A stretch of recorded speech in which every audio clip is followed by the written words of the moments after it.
5, 4, 3, 2, 1, 0. Ignition. Liftoff.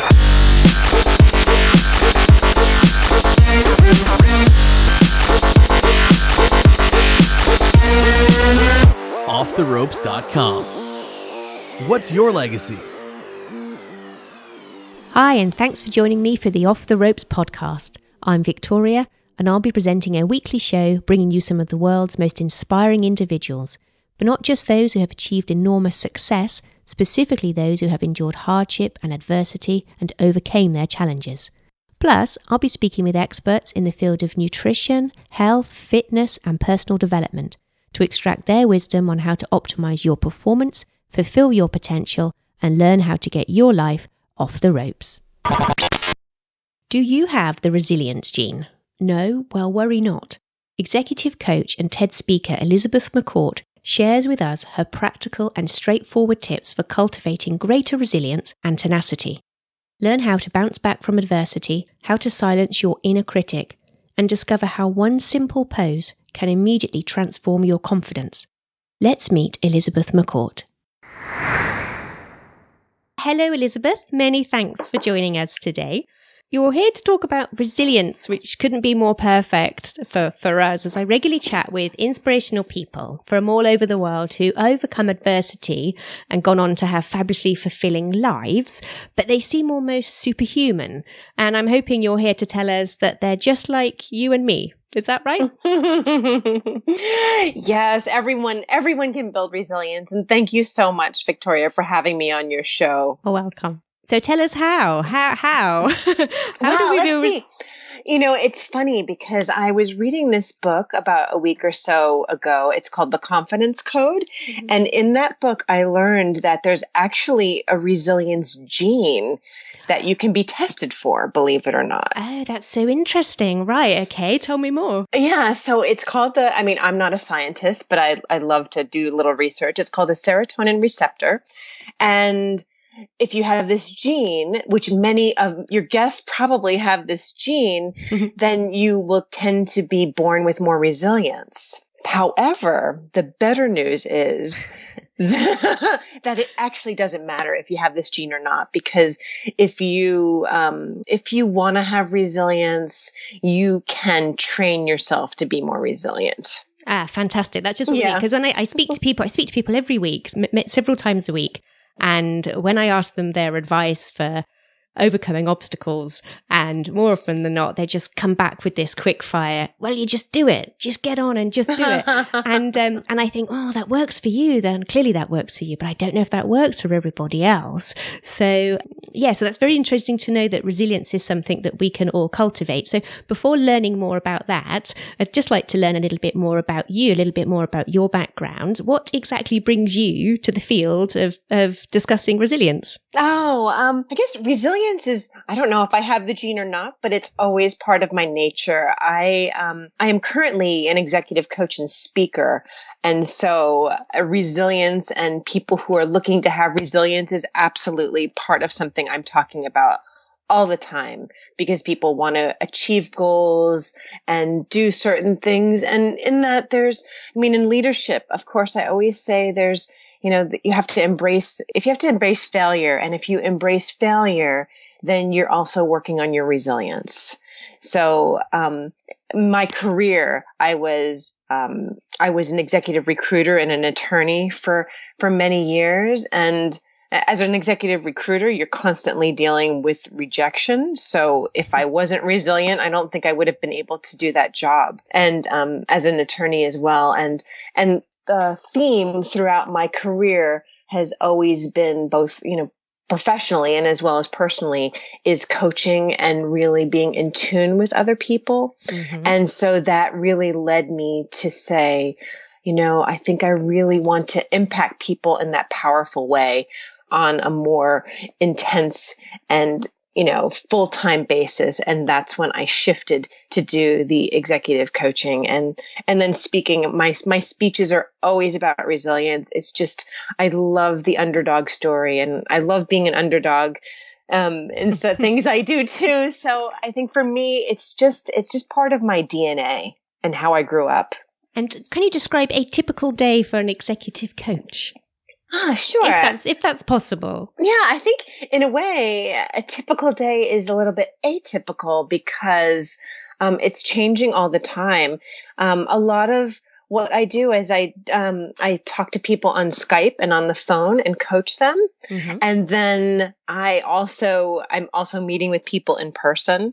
And then, of course, if I have a speaking engagement, then I am probably traveling to a location to speak. I spoke at a conference a week and a half ago. So that was a little bit different.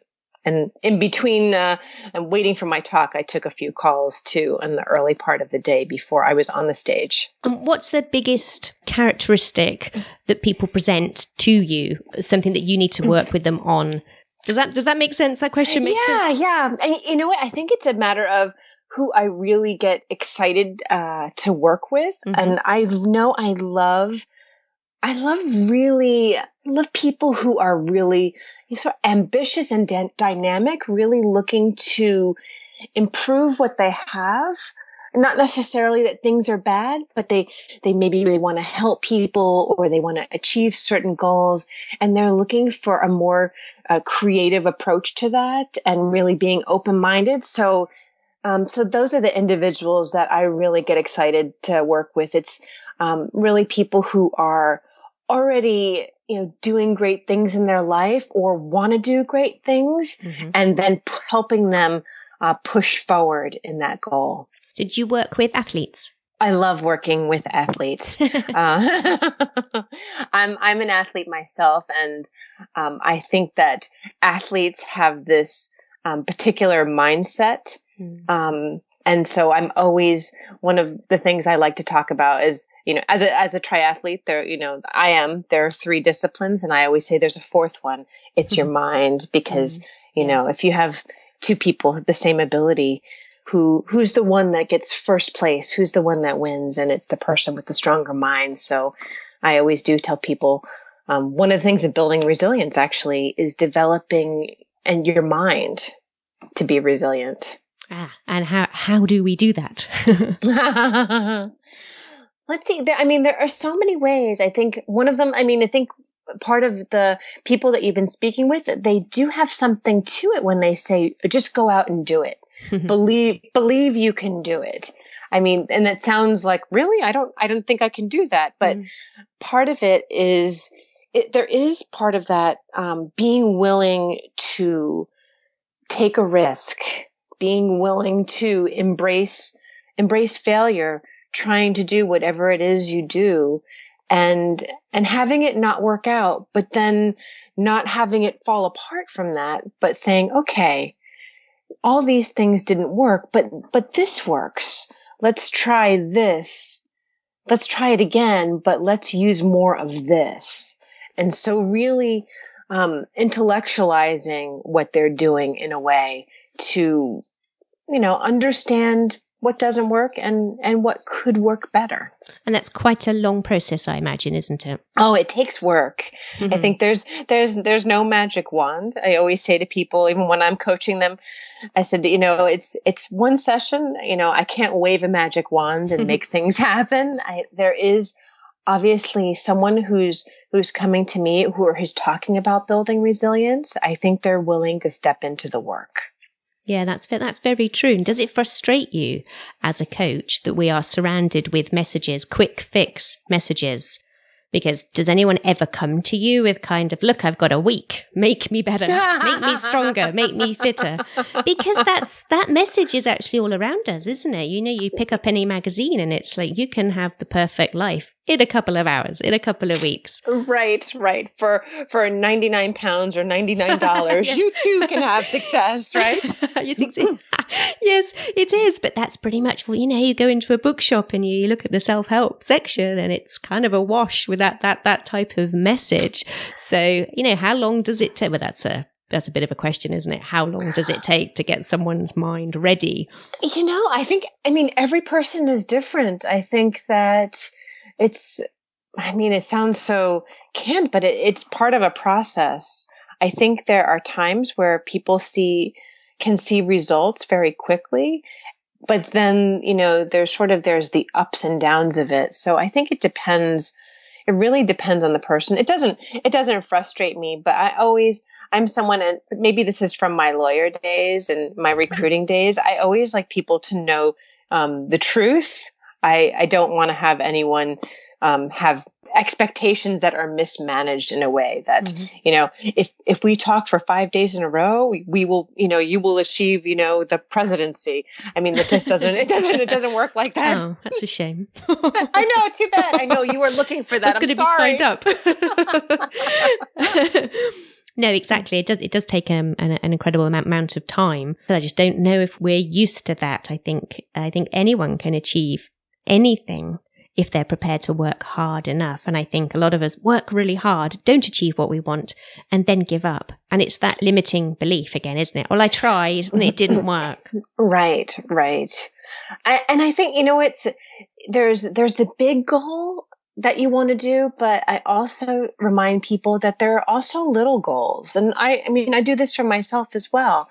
You have to celebrate those teeny, tiny goals too, and not blow them up into something bigger, but there's absolutely opportunity to celebrate success along the journey.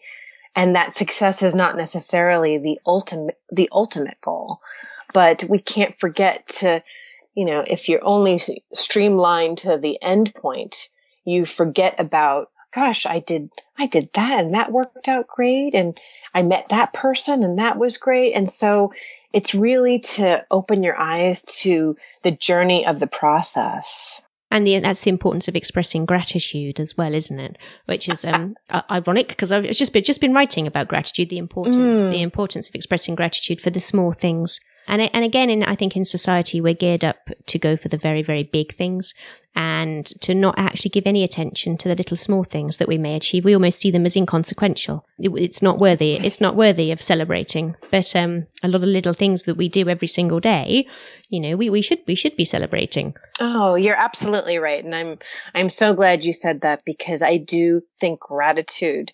See, you already have it, Victoria. Gratitude is also a component of building your resilience, is having that gratitude and sort of appreciating that, you have what you have. And, you can look at other people and you go, gosh, that guy, he has it so hard. Look, I have my life, I have this. And look, using other people is part of that gratitude to build resilience as well, to make that connection and just to be, grateful that maybe you woke up in a warm bed, or that you can exercise and you don't have an injury, or that you can do a podcast, and whatever it is that you have that good fortune in your life and that gratitude for those things that you have. Yeah, and it's such an effective practice.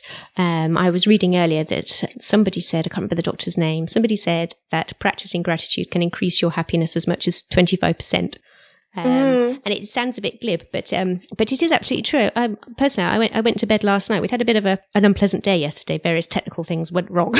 I went to bed a bit stressed last night, guys. Nothing's working. A real pity party. And I laid in bed and I told my husband to be quiet for a second. And I said, I've been in a really bad mood. Leave me alone. I'm just I need to practice my gratitude, because we use the 5-minute journal, which is beautiful. I don't know if you've ever seen that. No, I feel like I've heard of it, but I haven't used it myself. Oh, it's a beautiful book. I absolutely love it. I know there's quite a few of them around, but this is just the idea being that you take just 5 minutes a day, at the start of the day and at the end of the day, to express gratitude and to assess what went wrong today. What could I have done to make it better? What have I learned? What will I do tomorrow? And believe it or not, that does actually only take about 5 minutes. So when I was in my really bad mood, I just led there and I just thought about my sleeping children and in the bedrooms next door. And it's so simple, but it instantly lifts your mood. And you think, well, actually, so what if a few things have gone wrong? Everyone's okay in this house. So, and I think that's such a powerful tool to instantly lift your mood. So I agree, it can definitely make you 25% happier. I felt it. No, I can totally understand. And I love that, without even sort of articulating resilience, you're practicing resilience with that gratitude, because how it lifted your mood, you thought, okay, I can go to sleep and tomorrow will be a better day. Yeah. That's resilience. Yeah, definitely. So in terms of just trying to pick a typical person that might come and see you, let's pick an athlete. Let's pick a mediocre athlete who wants to get better. They're not the best in their field, but they want to be. What do you say to them on the very first day they meet you? Well, I'd love to find out what they want and what's going on in their head, because I can't tell anyone. Coaching is interesting because it's not like I'm giving them a magic formula to follow. It's finding out what really resonates for them in their journey, what they believe and what their self-limiting beliefs are. That's a lot of what I do, is kind of pulling out what they're believing about themselves that might not be true. But that requires a level of frankness from your clients, then, that they're going to have to kind of bare their soul? Because do people even know what their limiting beliefs are? Sometimes I think, it's a really good question.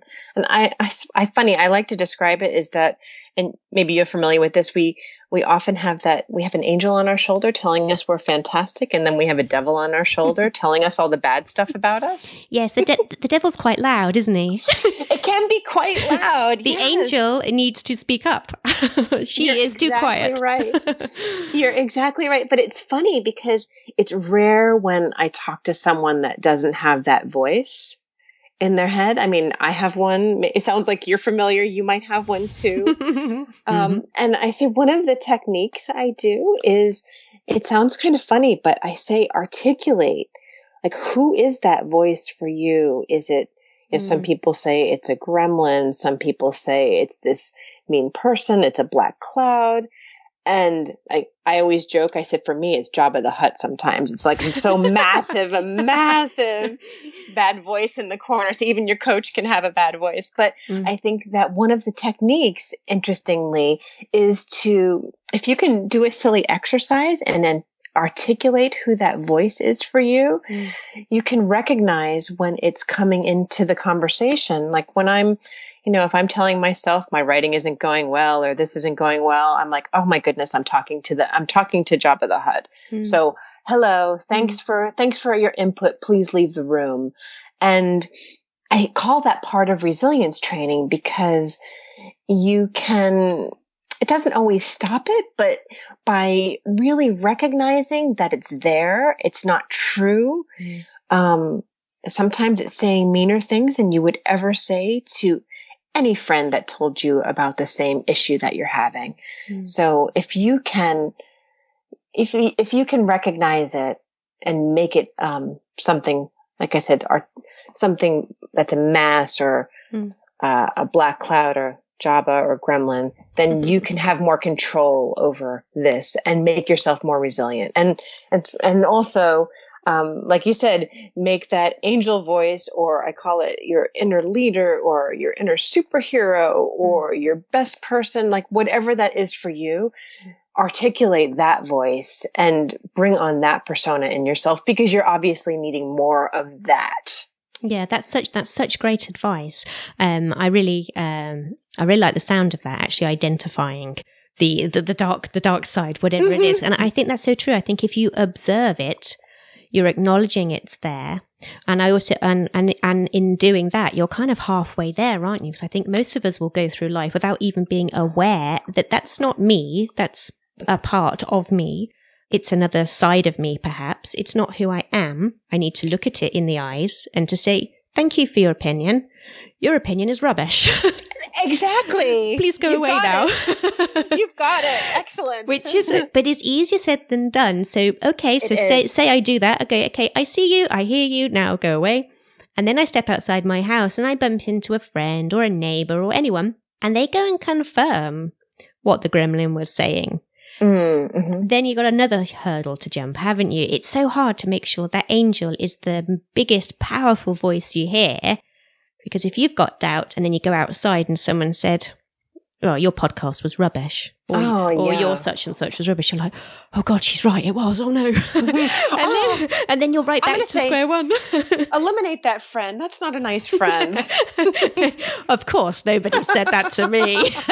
Purely hypothetical example. But Alex, I think a lot of limiting beliefs, perhaps. I've talked to a wonderful writer called Jeff Thompson. I think he was the first person I interviewed, and he said a lot of limiting beliefs start when we're young. They start from parents, they're from teachers, from people that we look up to who may say, "Well, you're not good enough. Why are you doing that?"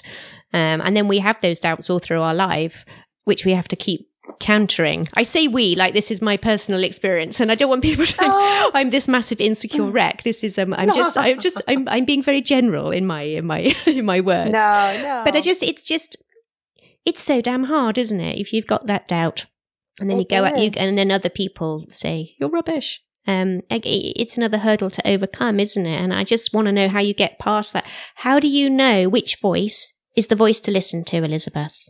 Tell me.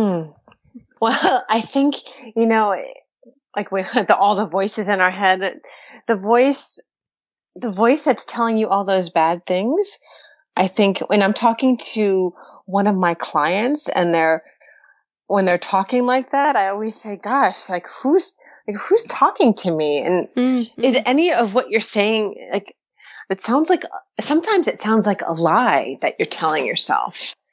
And interestingly, I think, you can talk to a coach, or maybe you have a friend that can be very honest with you. I always say it's important in your life to find, obviously, a social connection and people that really you can rely on to help you move forward and to help you when you have that voice in your head that, maybe it's your best friend, or maybe it's someone else, and you call them up and you go, gosh, can you just give me a kick in the head for a second? I'm really going down this dark path. Mm-hmm. And you want someone to be able to say, what you're saying is rubbish, basically. Yeah, but then you think they're only saying it because they're your friend. Or if it's, it's your husband or your wife, you go, "Wow, you would say that because you're married to me."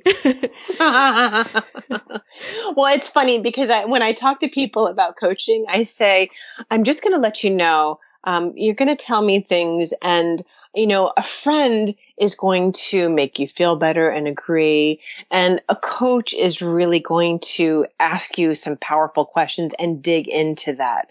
I'm not going to let you off the hook per se, as a friend would. So I would say it's a different kind of conversation. And I'm not saying everyone needs to have a coach. You can do work to coach yourself. There's a lot of techniques to use that, you can help yourself. But I say that, finding someone, and maybe it's not a friend, maybe it's, when I was talking to this group a week and a half ago, it was, they were all in the nonprofit sector, and they were making a lot of networking contacts. And I said that there was an opportunity to get an accountability partner, which is another tool you can use for resilience. And the goal of accountability partner is not to be a friend and say, "Oh, that's okay, you're really wonderful." Like when you have a goal and you say, "I want to do a podcast a week for the whole year," and you go to this accountability partner and you say, "Gosh, I was so tired. I didn't do that podcast." You want that accountability partner to say, "Gosh, Victoria, you what's going on? You have this goal. What's really there for you?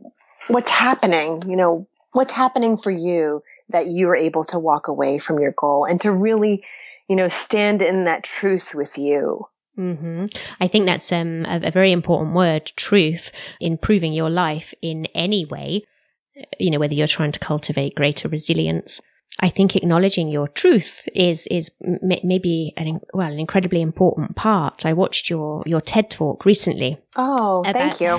Which I really, really enjoyed watching. I was amazed at the amount of times. No, I don't think you once. Did you know that, Elizabeth? Thank you so much. I'm a member of Toastmasters. So that's so funny. Do you know, we thought that my husband's in Toastmasters, for you listeners, Elizabeth, can you explain exactly what Toastmasters is? Sure. Toastmasters is a wonderful international club. So you have them over there in the UK, and we have them here in the US. They're everywhere in the world, and they're groups that are to practice and improve public speaking, or someone might come to it because they are nervous in their meetings, or they just want to have more confidence. And so it's a very safe and supportive environment, and they have a program of types of speeches you can do and get up in front of an audience, and just really a safe place to practice. I credit them for, giving me, I don't think I would have had the courage to do the TED Talk had I not done Toastmasters. It was absolutely perfect. Because now when we're watching, not only me as a podcast host, but Stuart being on Toastmasters, when we watch interviews or we watch public speaking, we do so critically. Obviously, we're listening, but we're like, do you see how many ers that was? How many r's? How many ms? Right? That's right. And we watched yours, and it's like, she hasn't made one. This is amazing. Oh, thank you so much. Very absolute perfect delivery. But that's an aside. The actual talk was on spilling your secrets and the importance of being vulnerable. Yes. Could you explain a little bit more about that? Sure. It was my talk, Why You Should Spill Your Secrets. The whole concept of it was that I had a secret, and it was really, and like you said, something that happened to me in grammar school that I had just carried with me, and it wasn't true. It was just a lie I was telling myself. And when I finally told someone, it made it this less of a monster. And the more I told this little secret, the more it became smaller and just something that happened and didn't take this stranglehold on my life. So it was really just admitting something and telling someone that I trust, of course, because I always say that you don't want to just, obviously I had told that secret that I told on stage to many other people. So that was not the first time, because, you do want to tell someone you trust. I think that's very, very important. And it's not about therapy and telling your deepest, darkest. This was just a little thing that just put a dent in my confidence for many, many years. And when I released the secret and I was just truthful and authentic about it, it was a wave of relief. And are you going to tell us that secret now? or are we directing people to go and watch it for themselves? I was going to say, it's funny. I build it up to be this tremendously big secret, but the funny thing is it's not a big secret at all. It's just, I say people should watch the talk. I'll save it for the surprise. Okay. How about that? Let's do that. It's not such an incredibly big secret, though. Then that's the whole point of it. It was something so tiny. Yeah, I get that. Yeah, definitely. We'll put it in the episode show notes, so you guys can access it later. But like you actually identified in the talk, it's not the size of the secret or the size of the limiting belief, is it? It's there, and you carried it, and it affected your life for a long time. How did you actually squash that limiting belief then? How did you get past that? Well, nobody's perfect. I don't know if I totally squashed it. Okay. But it's very tiny now. It's something that I can chuckle about. And it's really about, I guess, owning your confidence and worrying less about, for me, it was worrying less about what people think. And that's part of resilience and confidence, isn't it? Absolutely. That's incredibly hard as well. How do you worry less about what people think? Oh, me personally? Yeah. Yeah. How do I worry less? I do all kinds of things to worry less. I, appreciate what I'm really good at and appreciate yourself. Mm-hmm. I think that's really, really important in building resilience. I try and connect with people I'm a kind of a learned person. I'm a bit of a book nerd, and so I'm always reading and learning and talking to people and connecting with people, and that helps me too. The more I learn, I think the more confident I get, and that's just something that's personally important to me. And so regarding techniques for listeners who actually want to cultivate greater resilience, do you have kind of the 5 steps to better resilience that you can give us? Sure. I call it my resilience toolbox. I guess one step is social connection is very important to really connect with other people. And I'll give the example of if you're running in a race, which I have oftentimes, and I feel like I'm not doing so hot. I might look at someone else and I go, gosh, this woman, she's 80 years old. She's running. She's strong. I wish I could be like that. And you can use someone else to pull you towards that resilience. Yeah. So use people like that. Or someone, you're doing this great podcast. I love the music in your podcast, Victoria. And I go, wow, if she can do this, gosh, maybe I can learn how to do this too, to be inspired by other people and what they're doing. And your guests too. I think by listening to those stories of your guests and reading about inspirational people, they should inspire you towards resilience. And another tool is, like I said, articulating that gremlin or Jabba the Hutt in your corner, and also articulating who your best, most powerful self would be. Whether, like I said, sometimes say for me, it's a superhero, or someone, it's a really confident person or inner CEO, whatever it is for you, to really articulate those 2 parts of yourself and use one to gain more confidence. Another technique I love is, are you familiar with the power pose? I'm not, no. Oh, okay. There's a wonderful TED Talk and book. It's Amy Cuddy, and it's called The Power Pose. And I would say, if we were going to do it now, I would tell you to stand up. Well, that's okay. I'm standing. I can do it. Okay. You're standing. Stand up and change your body structure in that. Do something and stand that makes you feel incredibly powerful. What is that for you? Okay. Well, my shoulders are back. Yes. My chest is puffed up. Not in an offensive way. My head is up. And actually, when you asked me to do it, I actually made fists with my hands, and I don't know if that's quite what you had in mind. It just happened. It just happened automatically. Yeah, tell me what you did. It looks like about to punch someone in the face. That's probably not what we're looking for here. No, but tell me that you put your fist up like a boxer. Like a boxer. Just put my fist up. Oh, I like that. That is powerful. It's a bit aggressive as well, isn't it? But you know what? This is important. So part of the power pose is to do this stance for you, and do it for 2 minutes. And I always say, you don't do it while you're in the meeting. So before your meeting or before what you're doing, go into the bathroom and get into this power pose and look at yourself and look at how powerful you are and how powerful you are feeling, and just embrace that. Okay. And then go into the meeting. Yeah. But yeah, go into the meeting remembering to lower your hands. The outcome may not go in your favor. Okay, yes, that's a really good tip. In fact, even if we did that at the start of our days before, regardless of what we had going on, that might set us up for a really productive, positive day. You're absolutely right. And it's funny because I was like, gosh, we should all do this, because I'm standing up now doing my powerful pose. And it does, I think that's the thing. But you saw, like, you put your hands in a fish, it shifted your energy, didn't it? It did. Yeah, exactly. Yeah, that's such a good idea.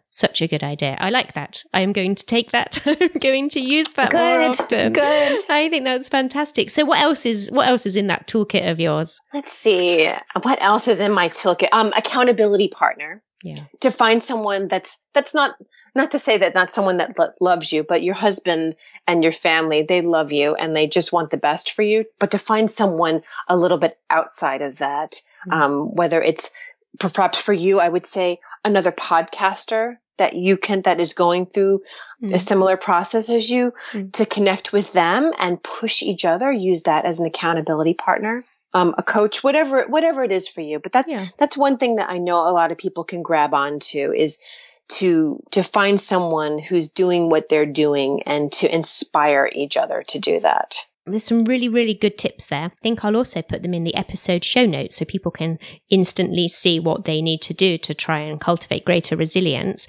For you, Elizabeth, what's your personal goal in life? What's the one thing you're aiming for? Oh, it's such a good and such a big question. And if you could do it in 3 minutes, that'd be great. Yeah. No, I'm only kidding. I think that my goal in life is to just really look back and say that I've had a positive impact on people, that maybe they tried something new or something that they didn't think they could do because I help them or inspire them to do that. And that would be very satisfying to me. Yeah, incredibly meaningful life as well. Very, very rewarding. Who's the person you'd most like to coach, given the chance? Oh, most like to coach?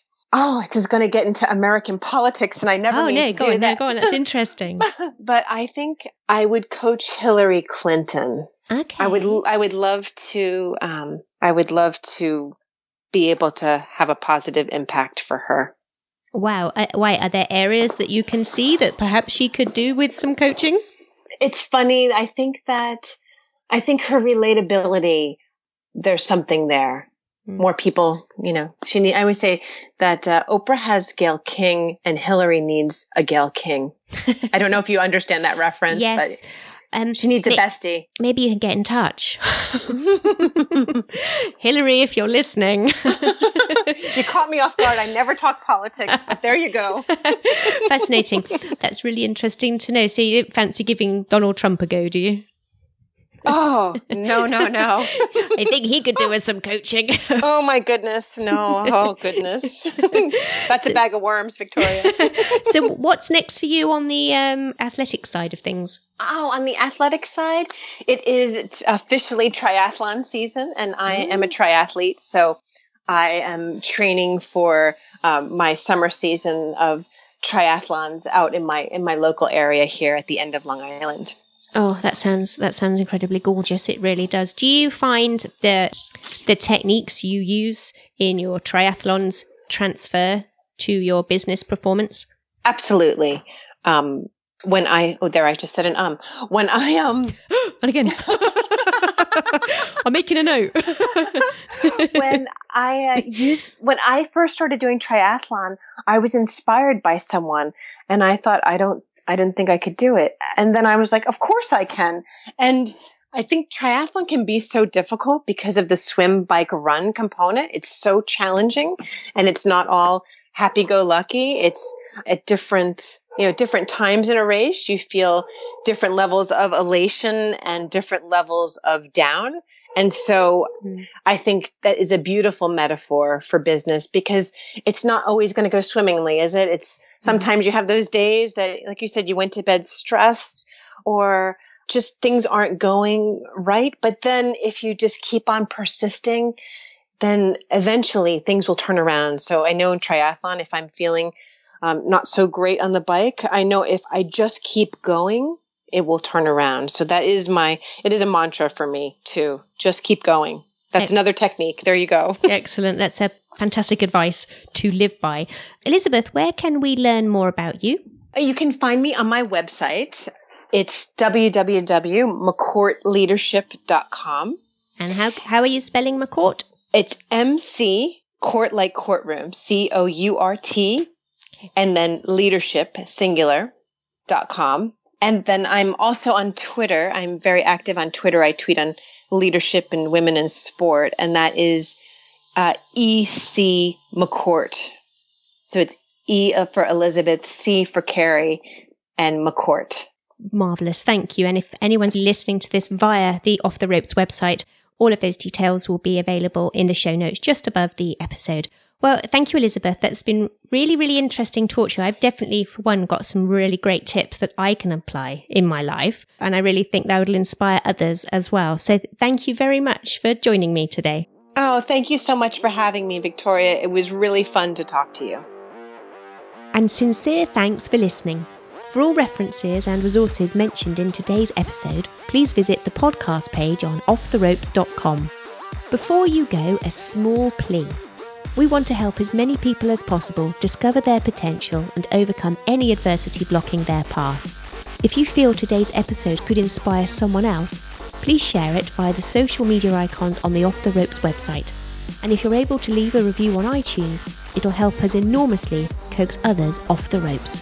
And finally, if you'd like to receive weekly inspiring conversations drop into your inbox every Sunday, please subscribe to the Off the Ropes podcast via the website or via iTunes. Thanks again, wishing you an inspiring day.